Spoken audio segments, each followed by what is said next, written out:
নমস্কার বন্ধুরা, দীপাস কিচেনে আপনাদের সবাইকে স্বাগত। আজকে আম দিয়ে আমি মুসুর ডাল দিয়ে আমের ডাল করব, সেটা আপনাদের সাথে শেয়ার করব। দেখুন, আমি ডালটা দিয়ে দিলাম, ভালো করে ধুয়ে নিয়েছি ডালটা। আমি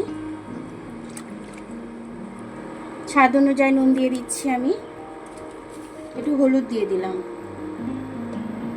এবার একটু ডালটা নেড়ে দিচ্ছি। আমি দুখানা আম আমি কেটে নেব। আমি ডালটা একটু চাপা দিয়ে দিলাম, তাড়াতাড়ি সেদ্ধ হবে বলে।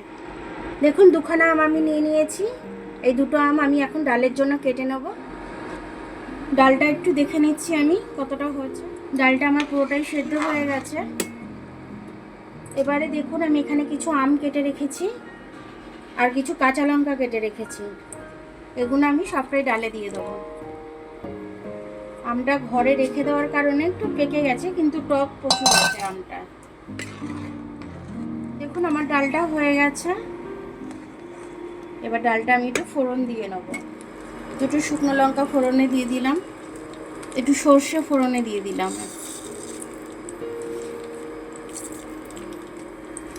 সর্ষেটা একটু ফটফট করে ফেটে যাবে, তখন আমি দিয়ে দেবো ডালটা, আমার ফোড়নটা।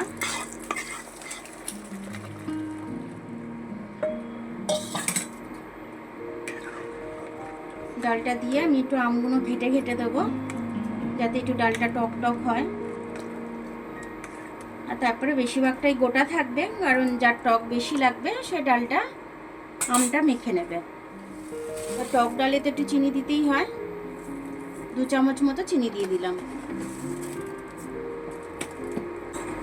গরমকালে অবশ্যই এই আমটা আপনারা করে খাবেন, আম ডালটা। তাহলে কি আপনাদের গরমটাও কম লাগবে আর টক ডাল দিয়ে ভাতটা খেতেও ভালো লাগে। ফোড়নটা দিয়েছি, একটু ফুটে যাক, তারপরে আমি নামিয়ে নিচ্ছি। দেখুন, আমার ডালটা কিন্তু ফুটছে। এবার আমি ডালটা নামিয়ে নেব। দেখুন, আমার ডালটা কিন্তু হয়ে গেছে খুব সুন্দরভাবে, আম ডালটা।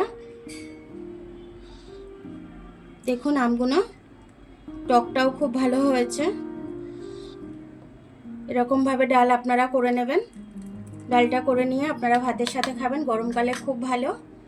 তো আমার ভিডিওটা দেখার জন্য অনেক অনেক ধন্যবাদ। আমার ভিডিওটা যদি আপনাদের পছন্দ হয় তাহলে লাইক, সাবস্ক্রাইব, বেল আইকনটা একটু টিপে দেবেন। আর যদি ফেসবুক থেকে দেখেন তাহলে লাইক আর ফলোটা একটু করে দেবেন। আবার কাল দেখা হবে নতুন রেসিপির সাথে। ততক্ষণ আপনারা ভালো থাকুন, আমি আসছি।